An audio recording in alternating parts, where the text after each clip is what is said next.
a great multitude which nobody could count, from every nation and race and people and tongue.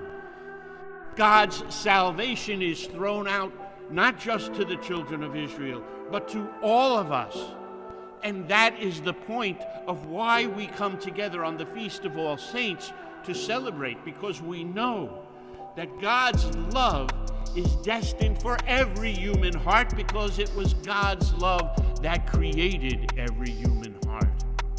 And so on this day, when we celebrate the Feast of All Saints, we too shout with all those that John saw in his vision, "Salvation comes from our God, who sits upon the throne, and from the Lamb, Jesus Christ."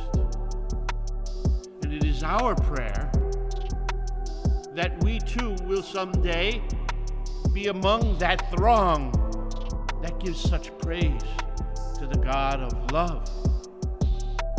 And it is our prayer also that those that we know who have passed are now giving that same praise to God.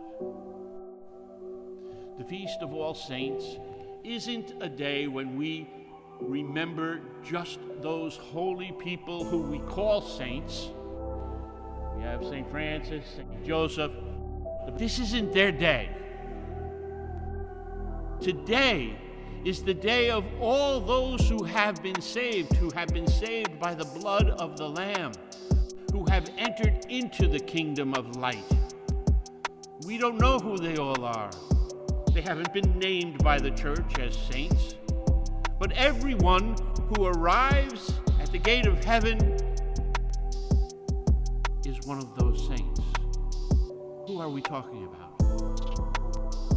We're talking about perhaps our parents, our grandparents, our great-grandparents, those who handed on the faith to us, those who remained faithful to that incredible gift that Christ had given them. 2 weeks ago today, in Assisi, a young man, Carlo Acutis, was named a saint. Carlo was a young man who lived in Italy.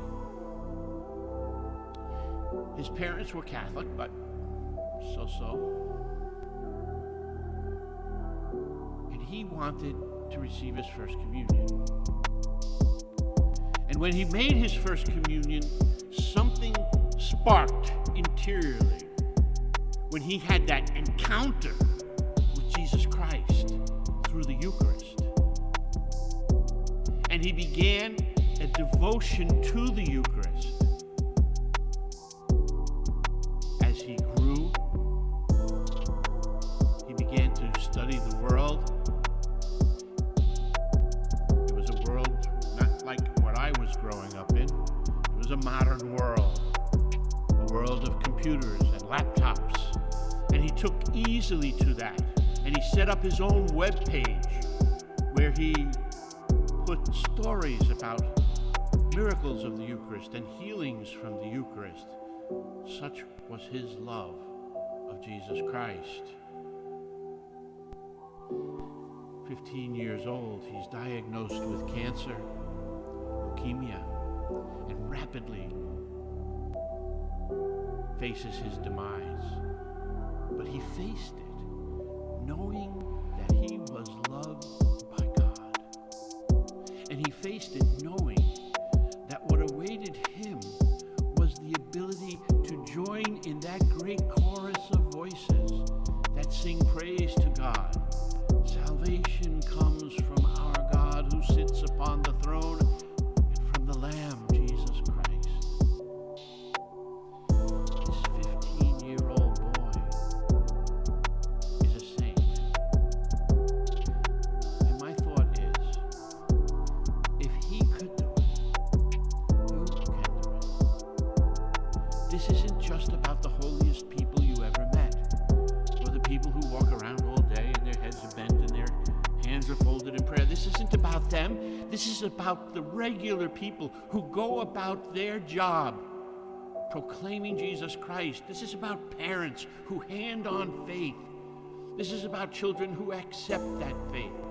This is about those who go to work day in and day out and bring home enough money to pay the rent and put food on the table and provide for their families. This is about the day-by-day saints that we are called to be.